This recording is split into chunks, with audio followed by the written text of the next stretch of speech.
प्रेमी अनुग्रहकारी ईश्वर, हम धन्यवाद देते हैं इस सुंदर समय के लिए जो आपने हमारे लिए दिया। और प्रार्थना है प्यारे प्रभु जी, आज के दिन भी आप हमारी सहायता कीजिए। हम तो निकम्मे और अयोग्य हैं, और प्यारे प्रभु जी हम आपके चरणों में आते हैं। हमें अपने योग्य होने के लिए प्यारे प्रभु जी आप बड़ा कीजिए, ताकि हम आपकी आज्ञाओं को, आपके वचन को मानकर आपके योग्य संतान बन सके। प्यारे प्रभु, हम में से हर एक जन आपकी आशीष का सहभागी हो सके, आपका सहभागी हो सके। प्यारे प्रभु जी, आपके काम आने के लिए उपयोगी पात्र के रूप में प्यारे प्रभु जी हम सबको आप उपयोग कीजिए। प्यारे पिता, पिता परमेश्वर, हमारे भाई बहनों को आज की मीटिंग में जुड़ने के लिए सहायता करें। जो जुड़े हैं उनके लिए हम धन्यवाद देते हैं, और जो नहीं जुड़े उन्हें भी आप सहायता कीजिए। नेटवर्क को भी आपके हाथों में सौंपते हैं प्यारे पिता, और प्रार्थना करते हैं प्यारे प्रभु जी, अपने अनुग्रह में आप हमें चलाइए। आगे के समय को भी आपके हाथों में देते हैं, सारा आदर महिमा आपको देते हैं। ये प्रार्थना मसीह यीशु नाम से मांगते हैं, आमीन।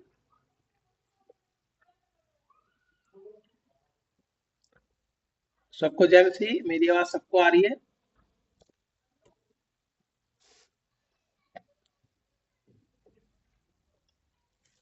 ठीक है, हम प्रभु की महिमा के लिए गीत गाएंगे, और जो कोई भी गीत गाना चाहता है तो अपने माइक को ऑन कर सकते हैं।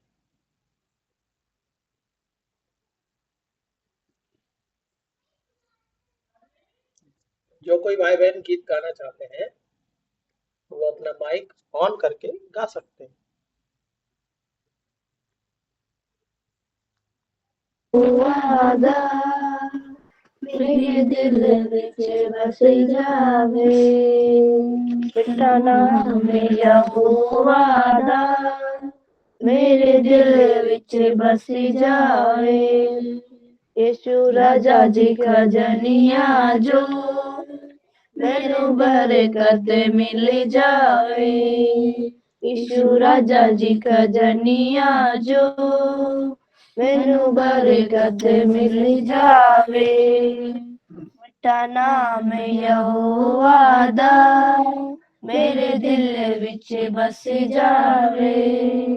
यीशु राजा जी खजनिया जो मैनू बरकत मिल जावे। मेरा बल भी यहोवा तू ते चट्टान यहोवा तू, मेरा बल भी यहोवा तू ते चट्टान यहोवा तू, मेरे लुकने दी थावी तू, मेरा प्राण यहोवा तू, मेरे लुकने दी थावी तू, मेरा प्राण यहोवा तू। तेरे लिखे लिखे गीतां नू मन खुशी नाल भर जावे। तेरे लिखे लिखे गीतां नू मन खुशी नाल भर जावे।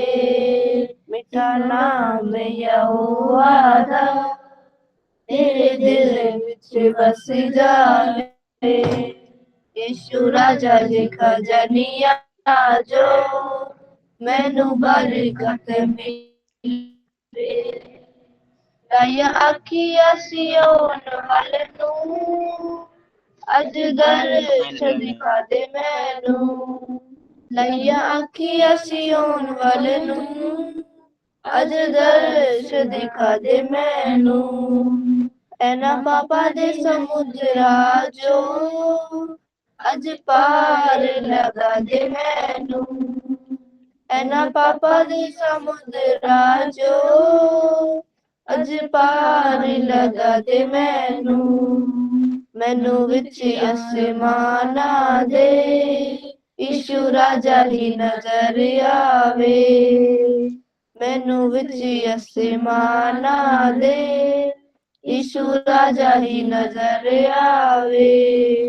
मिठा नाम यहोवा दा मेरे दिल विच बस जावे। यीशु राजा जी खजनिया जो मैनू बरकत मिल जावे। मैनू रखी तू यहोवा सांभ के, कदी छले ना कपट आवे। मैनू रखी तू यहोवा सांभ के, कदी छले ना कपट आवे। सोटी लाठी वाली तार नाल रखी, मैनू कदी ना घमंड आवे। छोटी लाठी वाली ताड़ नाल रखी, मैनू कदी ना घमंड आवे। जिंदगी च यहोवा दी बड़ी सारिया तो था होवे। जिंदगी च यहोवा दी बड़ी सारिया तो था होवे। मिठा नाम यहोवा दा मेरे दिल विच वस जावे। यीशु राजा जी खजनिया जो मैनू बरकत मिल जावे। यीशु राजा जी खजनिया जो मैनू बरकत मिल जावे। मिठा नाम यहोवा दा मेरे दिल विच बस जावे।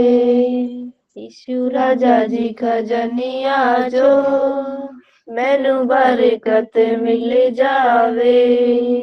हालेलुया आमीन। धन्यवाद सुंदर गीत के लिए। और कोई भाई बहन यदि गीत गाना चाहते हैं तो गा सकते हैं।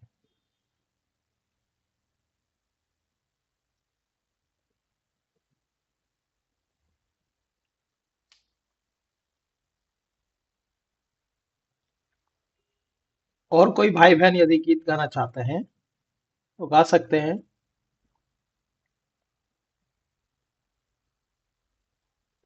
मैं मिलके सॉन्ग गाई। प्रभु का आनंद है मेरी ताकत, संसार में यीशु है मेरी ताकत। प्रभु का आनंद है मेरी ताकत, संसार में यीशु है मेरी ताकत। वो मेरा आनंद हर एक दिन में, वो मेरा सहारा है। वो मेरा आनंद हर एक दिन में, वो मेरा सहारा है। जब मैंने सोचा कि असंभव है, तब प्रभु यीशु ने मुझसे कहा। जब मैंने सोचा कि असंभव है, तब प्रभु यीशु ने मुझसे कहा। असंभव को संभव करने वाला यीशु, मैं तेरे साथ हूँ। असंभव को संभव करने वाला यीशु, मैं तेरे साथ हूँ। जब मैंने सोचा मैं अकेला हूँ, तब प्रभु यीशु ने मुझसे कहा।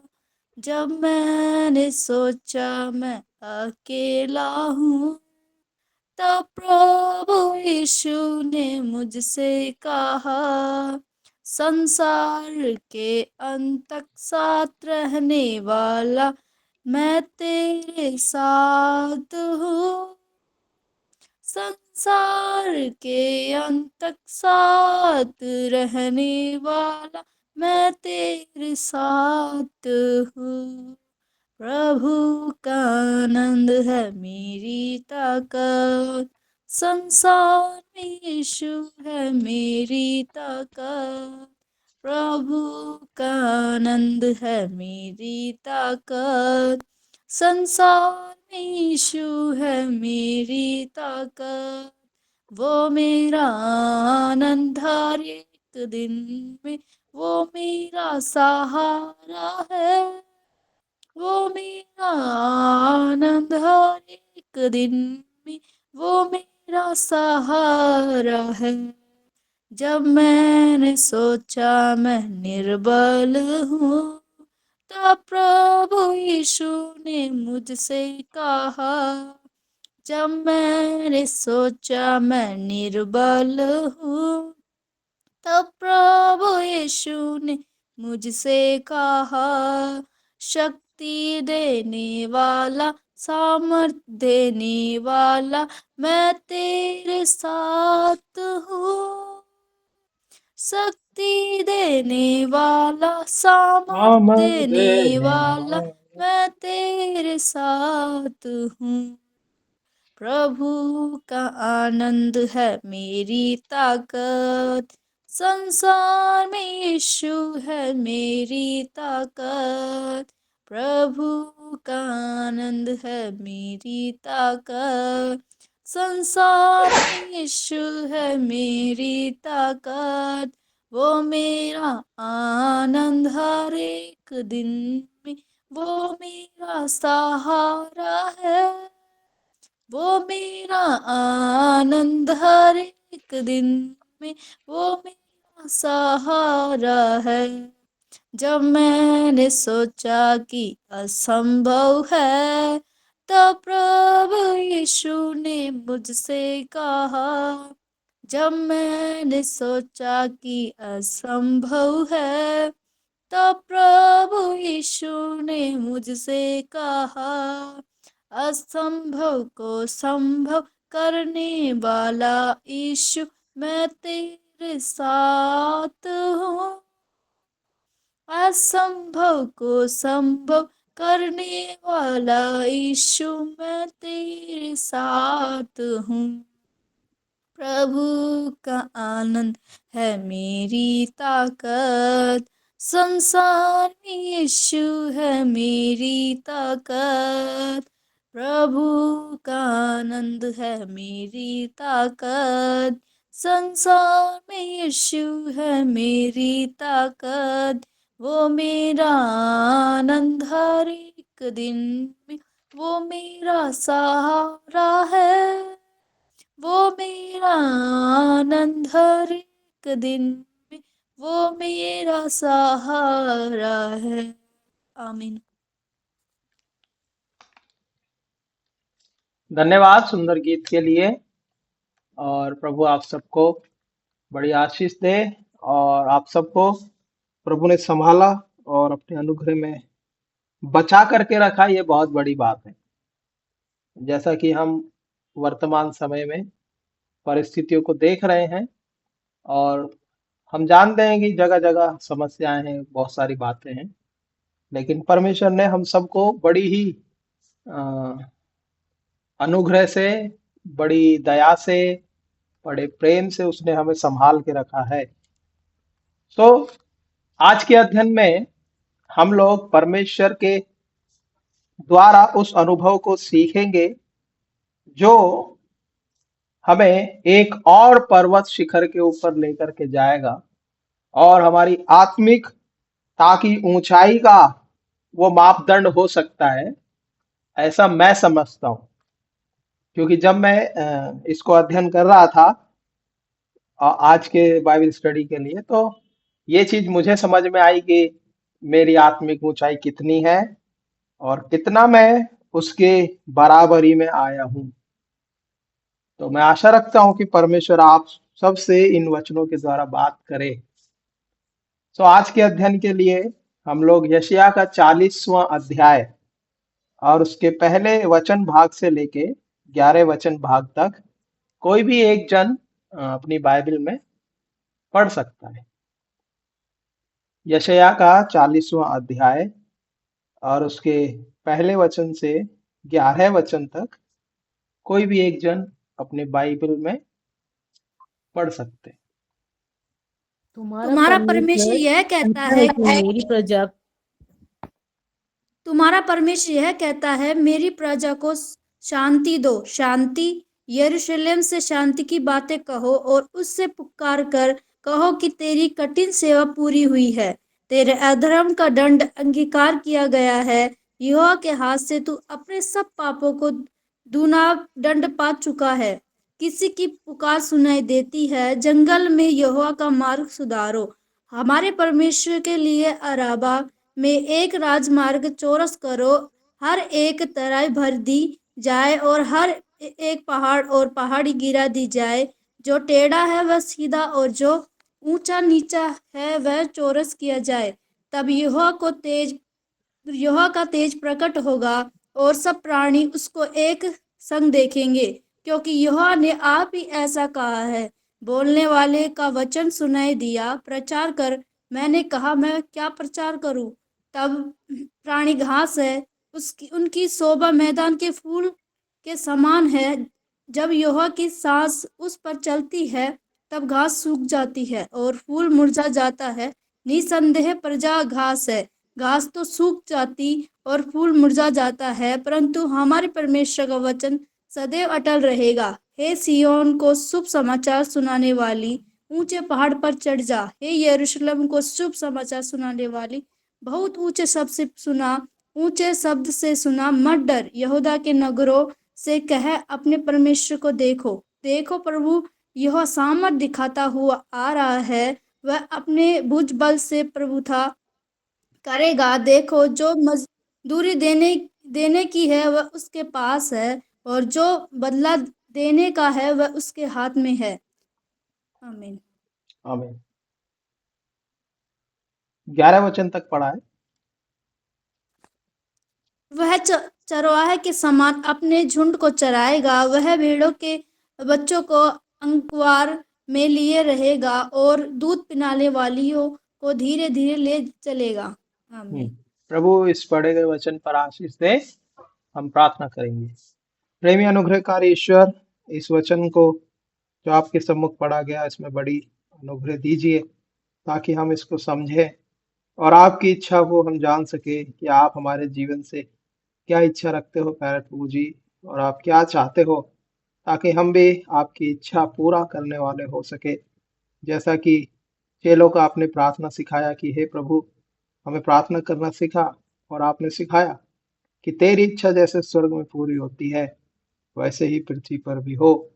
हे प्रभु, आज के अध्ययन में आप हम सबकी सहायता कीजिए, अपनी इच्छा को हम पर प्रकट करें। आपकी दया चाहते हैं हम सबसे बातें करना प्यारे प्रभु जी, क्योंकि आपका वचन बोलने वाला वचन है और आप जीवित परमेश्वर है प्यारे प्रभु। आगे के समय को आपके हाथ में देते हैं। मैं भी अपने आप को आपके चरणों में लाता हूँ। अब मुझे भी अपने क्रूस की आड़ में छुपाइए। आपकी दया चाहता हूँ। प्रार्थना को हमारे उद्धारकर्ता मसीह यीशु के नाम से मांग लेते हैं। आमीन। पिछले दिनों से लेकर आज के दिन तक परमेश्वर के अलग अलग वचनों के द्वारा हम लोग अलग अलग अनुभवों को सीख रहे हैं, और आज हम 16वें अनुभव को सीख रहे हैं। इसका मतलब हमें 15 दिन बीत चुके हैं परमेश्वर के अलग अलग अनुभवों को सीखते हुए। और जब हमने ये अध्ययन शुरू किया था, तो हमारा जो सबसे पहला जो बाइबल स्टडी था वो ये था कि परमेश्वर ने हमें अपनी स्वर्गीय योजना के अनुसार हमको चुन के रखा है। उसके बाद इस अध्ययन को, बाइबल स्टडी को हमने लगातार रखा, और ये पिछले दिनों से लेके अब तक का सबसे ज्यादा लंबा चलने वाला बाइबल अध्ययन यही है कि परमेश्वर के, जहां परमेश्वर हमको ले जाना चाहता है, जिस ऊंचाई पर परमेश्वर हमको ले जाना चाहता है, उस ऊंचाई के विषय में हम देख रहे हैं। अलग अलग ऊंचाइयों के विषय में, अलग अलग पर्वत शिखर जो हमारे आत्मिक जीवन में महत्वपूर्ण भूमिका निभाते हैं, उनके विषय में हम सीख रहे हैं। और ये हमारे लिए बहुत जरूरी है, क्योंकि हमें बहुत दिन तक परमेश्वर की इच्छा में अपने जीवन को बिताना है। इसीलिए जब हम इस अध्याय को पढ़ते हैं, जब हम इस वचन भाग को पढ़ते हैं, तो ये जो यशायाह की 40वें अध्याय जो हम पढ़ रहे हैं, ये अध्याय यहाँ पर यशायाह की पूरी सारी किताब 66 किताबों को दूसरे भाग में लेकर के आ जाता है। यदि आप ध्यान पूर्वक इन बातों को देखोगे तो यहाँ लिखा है कि तुम्हारा परमेश्वर यहोवा ये कहता है कि मेरी प्रजा को शांति दो, शांति। क्यों? क्योंकि यहां पर वो बताना चाहता है कि ये अब जो कुछ हमने पीछे सीख रहे हैं यशायाह के जीवन से और हिजकिय्याह के जीवन से, हमने पिछले दिनों में देखा। और हमने देखा कि कैसे हिजकिय्याह ने सरल विश्वास के द्वारा परमेश्वर के अनुग्रह को पाया, उसकी दया को पाया, और परमेश्वर ने उसकी प्रार्थना को सुनकर उनको चंगाई दिया। इस बात को हमने सीखा। और कैसे सरल विश्वास से हम परमेश्वर को अपनी बात को परमेश्वर के सामने रख सकते हैं, सरल विश्वास से और वचनों के साथ, उसकी प्रतिज्ञाओं के साथ हम परमेश्वर के अनुग्रह में हम बढ़ सकते हैं और परमेश्वर की इच्छा को हम जान सकते हैं। और आज हम देख रहे हैं कि किस रीति से यहाँ पर ये बात कर रहा है। और पहले वचन भाग से जब हम देख रहे हैं, इससे पहले हमें ये जानने की जरूरत है कि ये जो अध्याय है, ये 40वें अध्याय से लेकर के 66वें अध्याय तक ये यशायाह की पुस्तक का दूसरा भाग इस बात को दिखाता है। और यहाँ पर इस अध्याय को हम जब देखते हैं तो यहाँ पर स्पष्ट रूप से बता रहा है कि वो तुम्हें यरूशलेम शांति की बातें कहो और उससे पुकार के कहो कि तेरी कठिन सेवा पूरी हुई है, तेरे अधर्म का दंड अंगीकार किया गया है, यहोवा के हाथ से तू अपने सब पापों का दूना दुगना दंड तू पा चुका है। ऐसा करके ये लिख रहा है। और यदि आप ध्यान पूर्वक इन बातों को देखोगे, अभी ये लोग बंधुआई में गए ही नहीं है। अभी बाबुल के राजा ने इनको बंधुआई में लाया ही नहीं है। और अभी ये वर्तमान समय में, यशायाह के समय में, और ये जो वचन भाग हम देख रहे हैं, यदि आप इसका दूसरे राजा के 24वें अध्याय से जब आप मिलान करोगे तो जरूर आपको ये जो घटना है स्पष्ट रूप से आपको समझ में आ जाएगी। क्यों? क्योंकि यहाँ पर सिर्फ यशायाह, परमेश्वर का जो दास है, वो सिर्फ परमेश्वर के कहने के अनुसार भविष्यवाणी कर रहा है और आशीषों के बारे में वो बता रहा है। और वो बता रहा है कि कैसे परमेश्वर हमारे ऊपर अपने ताड़ना को देगा, कैसे हम बंधुआई में जाएंगे, कैसे हमारे भवन, हमारे घर, हमारे महल सूने पड़ जाएंगे, कैसे यहाँ पर हम देख रहे हैं कि कैसे बाबुल का राजा आकर के इस पूरे राज्य को अपनी अधीनता में ले लेगा। और यशायाह इस बात को बता रहा है। जब आप 39वें अध्याय और उसके 5 वचन खंड से जब आप पढ़ोगे, पढ़िए 4 और 5 वचन को पढ़िए जरा एक बार, यशायाह 39 का 4 और 5, तभी ये पुस्तक आपको समझ में आएगी।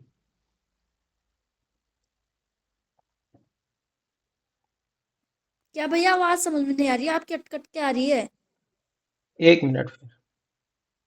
39 का 4 और 5। हाँ। फिर उसने पूछा, तेरे भवन में उन्होंने क्या क्या देखा है? हिजकिय्याह ने कहा, जो कुछ मेरे भवन में है वह सब कुछ उन्होंने देखा है।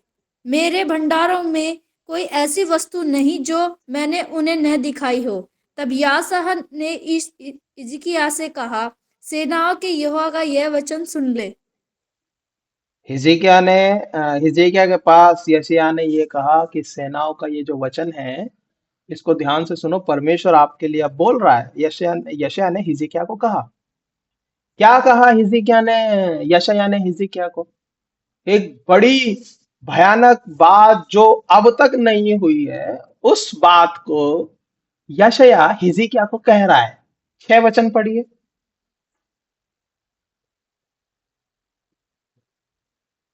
वचन 6 जिसको मिला है वो पढ़ सकता है, कौन सा कोई भैया? भी। यशायाह 39 का 6। भैया आपकी पहले तो आपका नेट बहुत वीक चल रहा है शायद। सबको आवाज क्लियर है? एक बार बता। आज के दिन तक तेरे पुरखाओं का रखा हुआ तेरे भंडारों में है, वह सब बेबीलोन को उठ जाएगा। यहोवा ये कहता है कि कोई वस्तु ना बचेगी। यहाँ पर हिजकिय्याह को परमेश्वर ने अपने दास यशायाह के द्वारा ये भविष्यवाणी करवाई कि भैया कुछ नहीं बचेगा। तुम ये जो महल देख रहे हो, तुम ये जो भवन तुमने परमेश्वर के लिए बनाया है, सब कुछ बेबीलोन का राजा आकर के लेके चला जाएगा। अभी लेके गया नहीं है।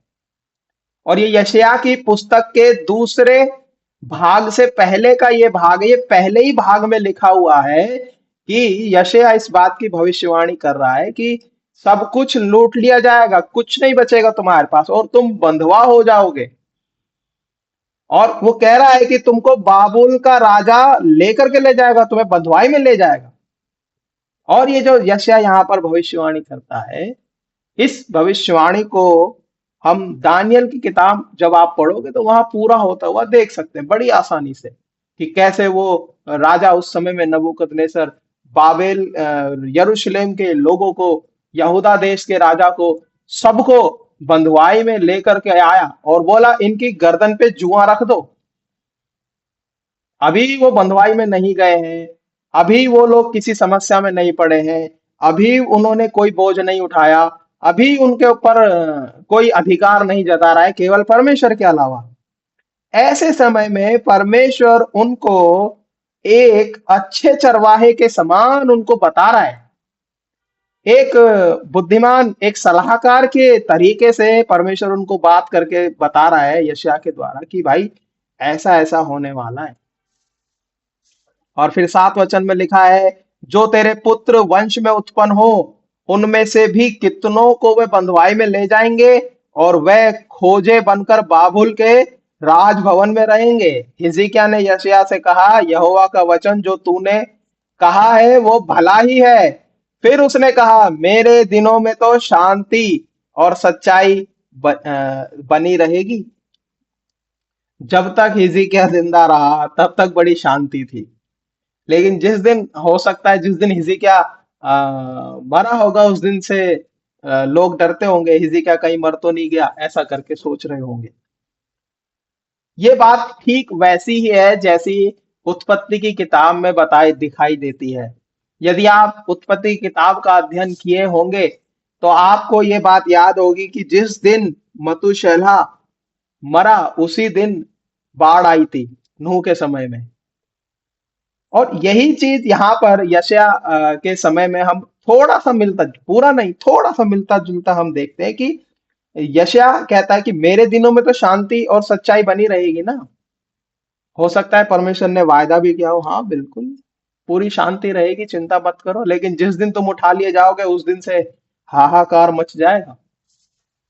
और यहाँ पर 40वें अध्याय में जब हम पढ़ रहे हैं इस बात को कि तुम्हारा परमेश्वर यहोवा कहता है मेरी प्रजा को शांति दो, शांति, ऐसा करके लिखा है। इसी पहले वचन भाग में ही वो कह रहा है कि तुम्हें शांति मिलनी चाहिए। क्यों? क्योंकि परमेश्वर जानता है आने वाला समय बड़ा भयानक है। और फिर परमेश्वर यहाँ पर यहूदा के देश के इज़राइल को मिलने वाली आशीषों के विषय में इस अध्याय से बात करना शुरू करता है।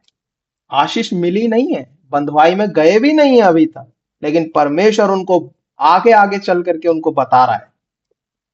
परमेश्वर उनको बता रहा है कि सब प्राणी उसको एक संग देखेंगे क्योंकि यहोवा ने आप ही ऐसा कहा है। और वो कहता है कि किसी की पुकार सुनाई देगी, जंगल में यहोवा का मार्ग सीधा करो, सुधारो, हमारे परमेश्वर के लिए अराबा में एक राजमार्ग चौरस करो, हर एक तराई भर दी जाए और हर एक पहाड़ और पहाड़ी गिरा दी जाएगी, जो टेढ़ा है वो सीधा और जो ऊंचा नीचा है वह चौरस किया जाएगा। ऐसा करके बड़ी आशीषों के साथ वो दिखा रहा है। और फिर जब आप यशायाह के 40वें अध्याय के 9 वचन को पढ़ते हो तो कहता है कि हे सियोन को शुभ समाचार सुनाने वाली, ऐसा करके यहाँ पर वो बात करता है। पढ़िए इस वचन को, यशायाह 40 का 9। सिय्योन को शुभ समाचार सुनाने वाली ऊंचे पहाड़ पर चढ़ जा। हे यरूशलेम को शुभ समाचार सुनाने वाली बहुत ऊंचे शब्द से सुना, मत डर। यहूदा के नगरों से कह, अपने परमेश्वर को देखो। अपने परमेश्वर को देखो, ऊंचे से सुनाओ, शुभ समाचार है तुम्हारे लिए, बड़ी आशीष की बात है, बड़ी ही शांति की बात परमेश्वर कहने जा रहा है। क्या शांति की बात वो क्या कहने जा रहा है? 11 वचन पढ़िए अभी। वह चरवाहे के समान अपने झुंड को चराएगा। वह भेड़ों के बच्चों को अखबार में लिए रहेगा और धूप दूध पिलाने वालों को धीरे धीरे ले चलेगा। हाँ, दूध पिलाने वालियों को वो क्या करेगा? धीरे धीरे। ये बड़ी ही एक सहानुभूति वाली और एक बड़ी ही जिसको हम बोलते हैं ना, क्या बोलते हैं, Z+ सिक्योरिटी, ऐसा परमेश्वर उनको प्रतिज्ञा कर रहा है कि चरवाहे की नाई अपने झुंड को वो चराएगा। वो भेड़ों के बच्चों को अपनी गोद में लिए रहेगा और दूध पिलाने वालियों को धीरे धीरे ले जाए। अब यहां से हम देखते हैं इस अनुभव को कि क्या परमेश्वर के ऊपर पूरा विश्वास करके हम चल रहे हैं। और इसी अनुभव में एक चीज और जुड़ी हुई है कि क्या हम उसकी आवाज को सुनकर उसके पीछे चल रहे हैं। यह अनुभव आपका और मेरा होना चाहिए। एक बार और बताते हैं साधारण भाषा में। अच्छे चरवाहे की आवाज को सुनना और पूरे विश्वास के साथ उसके पीछे चलना, क्या इस अनुभव को हम अपने जीवन में देख पा रहे हैं? यही है हमारी आत्मिक ऊंचाई का मापदंड। यही है हमारी अब तक के विश्वास में चलने की जो क्या बोलते हैं उसको, प्लस पॉइंट मान लो, आप कोई भी एक पॉइंट मान लो या फिर एक मापदंड मान लो कि अब तक हम परमेश्वर के साथ कैसे चले, वो मैं नहीं जानता। लेकिन अब आज अभी और इसी समय जो परमेश्वर का वचन आपसे और मुझसे बात कर रहा है, वो ये कह रहा है कि क्या हम अपने चरवाहे की आवाज को सुन रहे हैं। और दूसरी बात वो उसी के साथ कह रहा है कि क्या हम पूर्ण विश्वास के साथ उसके पीछे चल रहे हैं। चरवाहा अपने झुंड के लिए रात दिन रहेगा, ऐसा करके वो कह रहा है।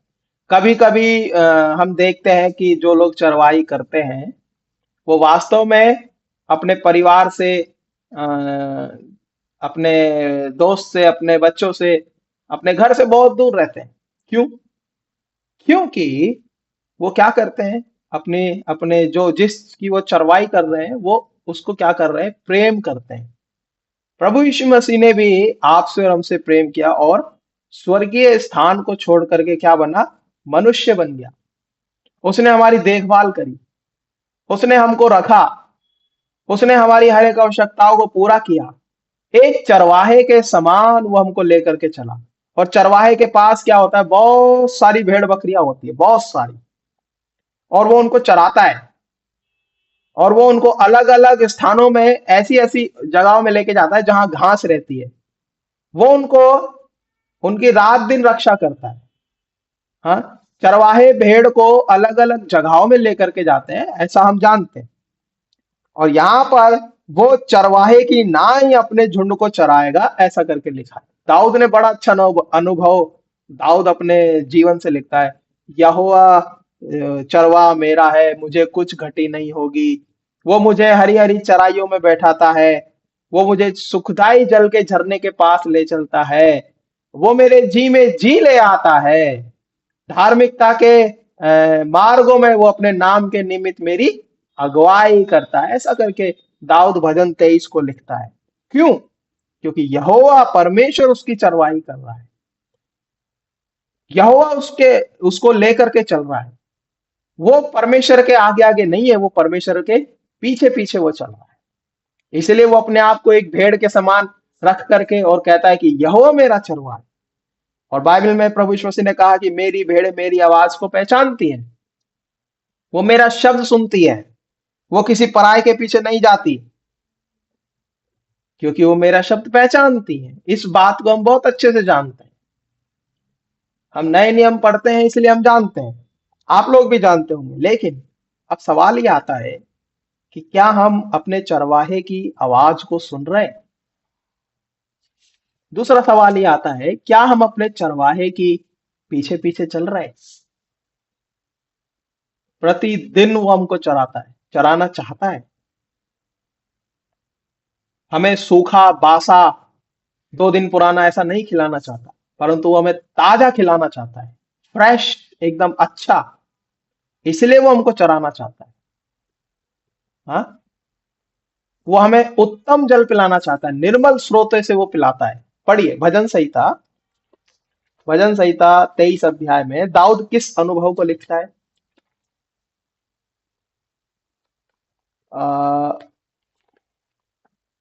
23 का 2 पढ़ो।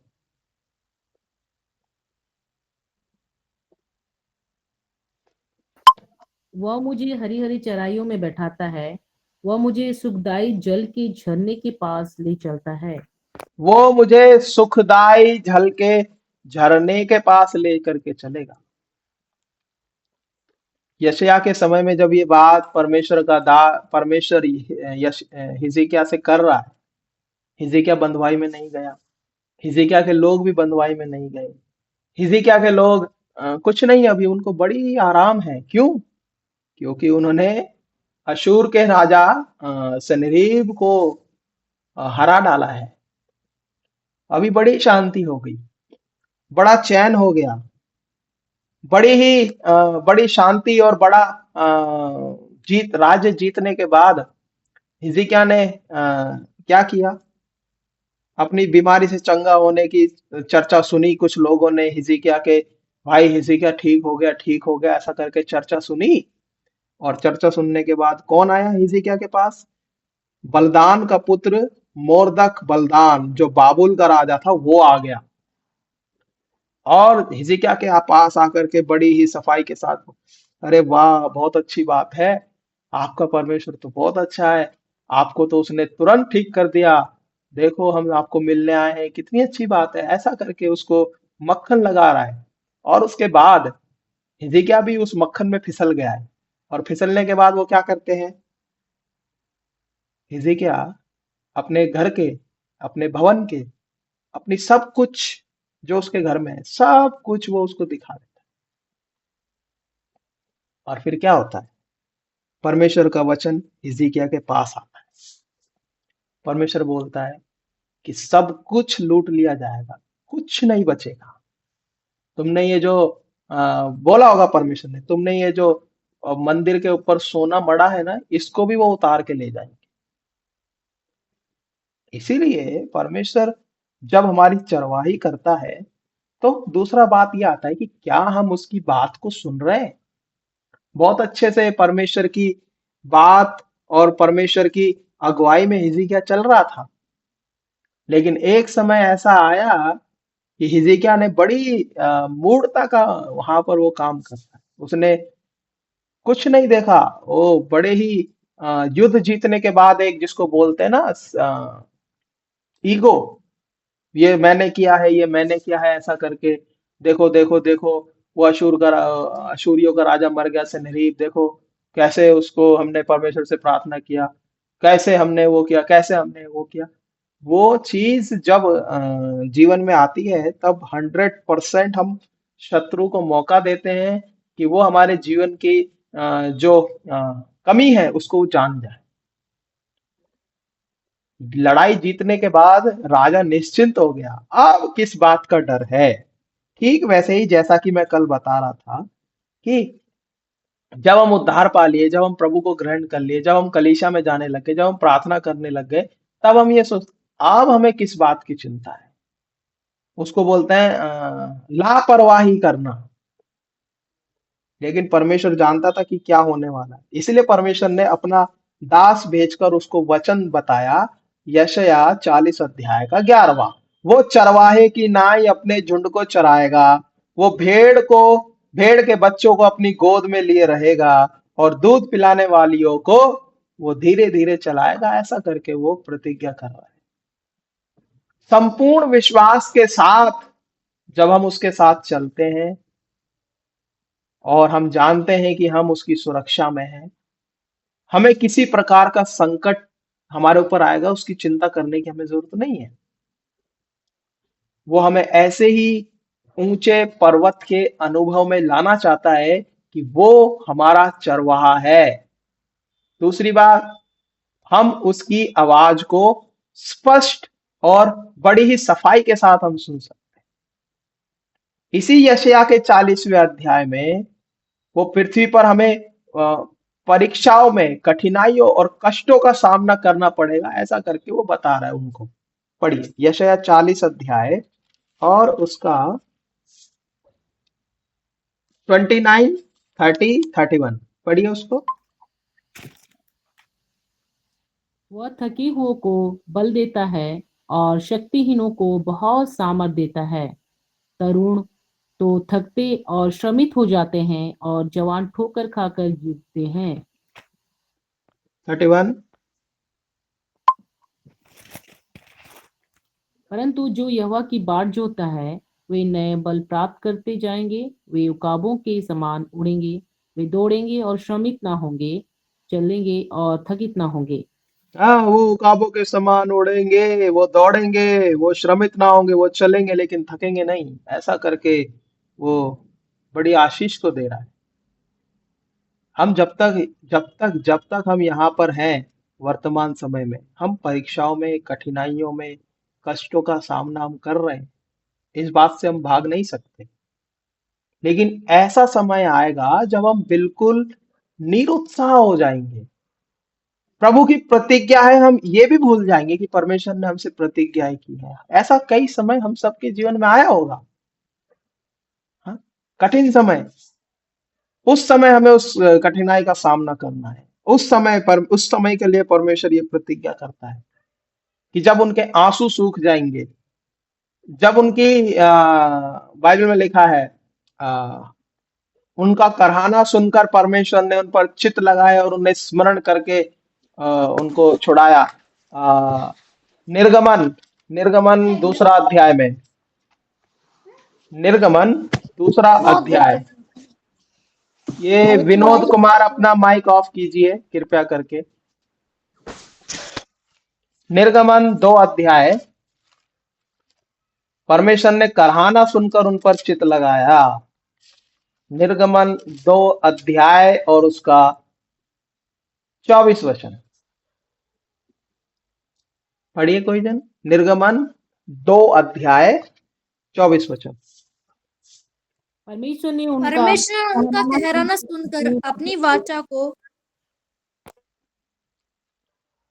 परमेश्वर ने उनका कहराना सुनकर अपनी वाचा को जो उसने अब्राहम, इसहाक और याकूब के साथ बांधी थी स्मरण किया। हाँ, परमेश्वर ने उनका कराहना सुनकर, कराहनाएं कब निकलती हैं? हम कब कराहते हैं? जब हमारा बोलने की क्षमता नहीं रहती, जब हम आंसू आंसू बहाते बहाते हमारे आंसू सूख जाते हैं, जब हमें कोई आशा ही नहीं रहती कि अब कुछ हो सकता है, उस समय हम कराहते हैं। तब जाकर के परमेश्वर कहता है, वो जो यहोवा की बाट जोहते हैं वो नया बल प्राप्त करते जाएंगे।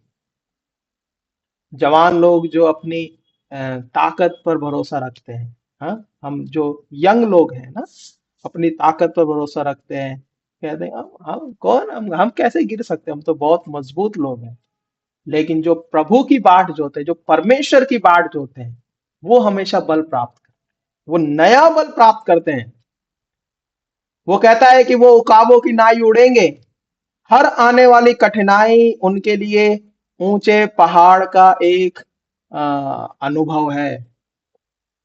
हर एक कठिनाई, हम जो जवान लोग यहाँ पर बैठे हैं, इस वचन को जब हम पढ़ रहे हैं, तो हर आने वाली कठिनाई हमारे लिए एक ऊंचे उड़ान भरने का एक तरीका है। उकाब ऊंचाई नहीं देखता, लेकिन वो ऊंचे पर उड़ता है। वो इतना ऊंचा उड़ता है, उकाबों की नाई उड़ेंगे, ऐसा करके वो कह रहा है।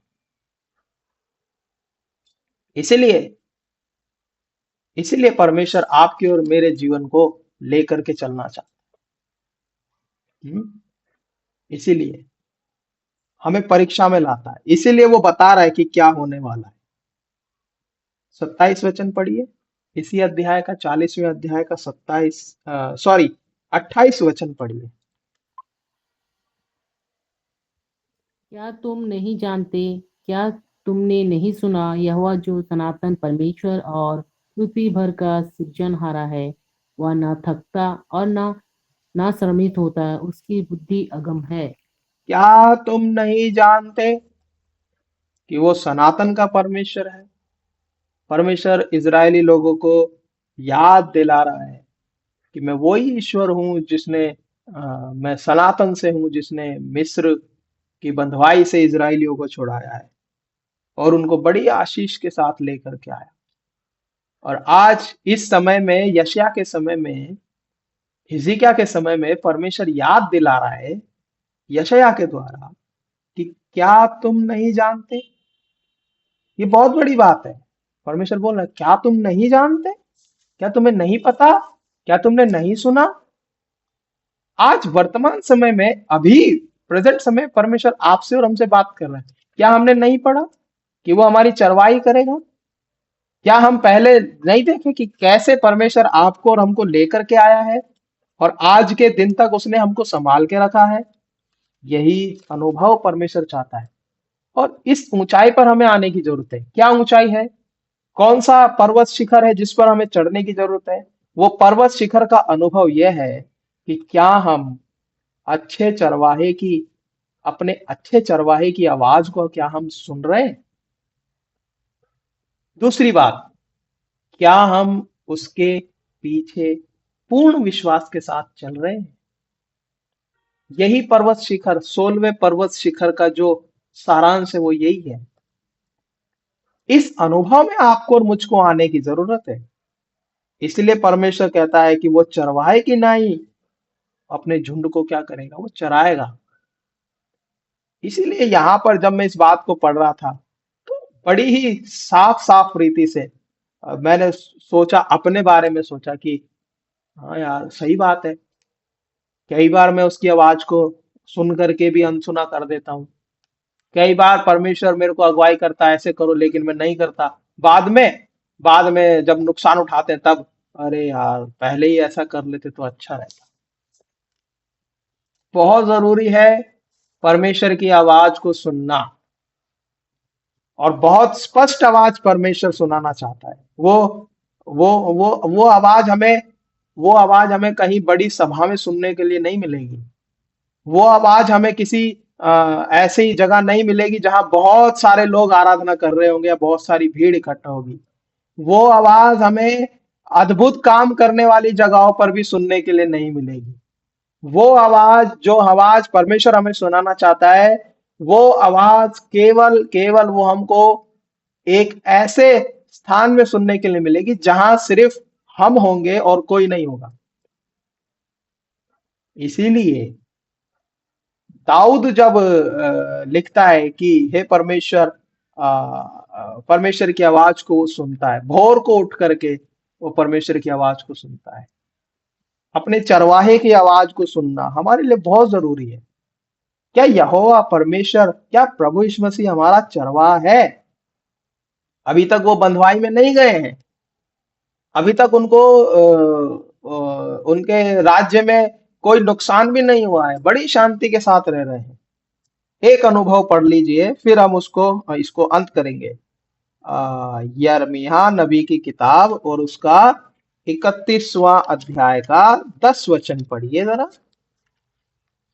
यिर्मयाह नबी की किताब 31 अध्याय का 10 वचन। हे जाति जाति के लोगों, यहोवा का वचन सुनो और दूर दूर के द्वीपों में भी इसका प्रचार करो। कहो, जिसने इसराइलियों को तितर बितर किया था वही उन्हें इकट्ठा भी करेगा और उनकी ऐसी रक्षा करेगा जैसे चरवाहा और अपने झुंड की करता है। हाँ, वो कह रहा है कि वो ऐसे रक्षा करेगा जैसे चरवाहा अपने झुंड की रक्षा करता है। क्योंकि यहोवा ने याकूब को छुड़ा लिया है ना, वो छुड़ा लिया है उसने। और परमेश्वर क्या करता है, और क्यों यिर्मयाह के द्वारा एक और बात, एक और अनुभव पढ़ लीजिए। मैं इसको पढ़ रहा था मेरी बाइबल में, तो उस अनुभव को भी आप देखोगे तो बड़ा अच्छा रहेगा।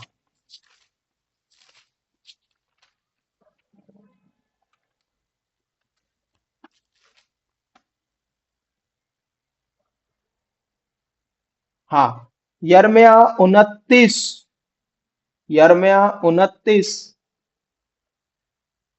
और